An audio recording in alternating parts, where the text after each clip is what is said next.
Carl Van Loon, who basically is uh, the guy who takes Eddie under his wing. He's an investment banker, and he recognizes Eddie's talent in the beginning of the movie and uses Eddie basically the same way Eddie uses him in order to gain whatever he wants.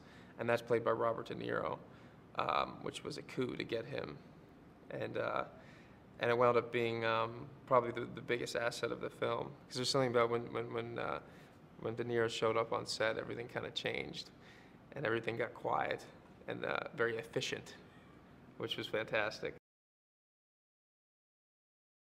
There's another female character, Lindy, who is played by Abby Cornish, who's just effervescent. She's fantastic.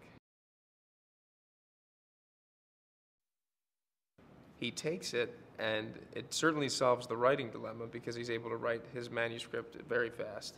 But then it's a question of what else is he going to do with all this energy and availability he has for the use of his brain. And he goes to, which is logical, gaining things that he doesn't have, which is power based on financial gain.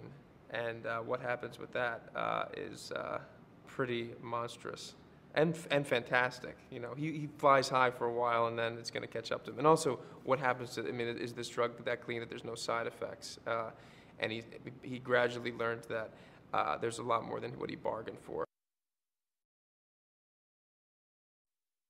This movie needs a director that has a real vision on how to tell the story, and he was very clear from the beginning. He had all these photographs that he had used as examples of how aesthetically he wanted the movie to be, and he showed me, and I got very excited about it.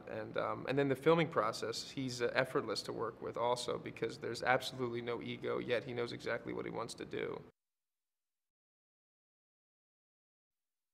I was definitely scared to play this role, yeah.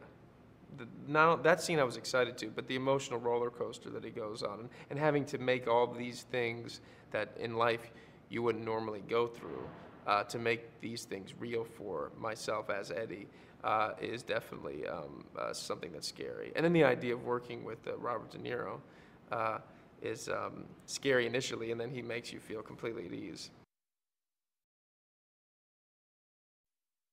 The movie really is about power and the abuse of power, and the idea of what would happen if you could be the best version of yourself.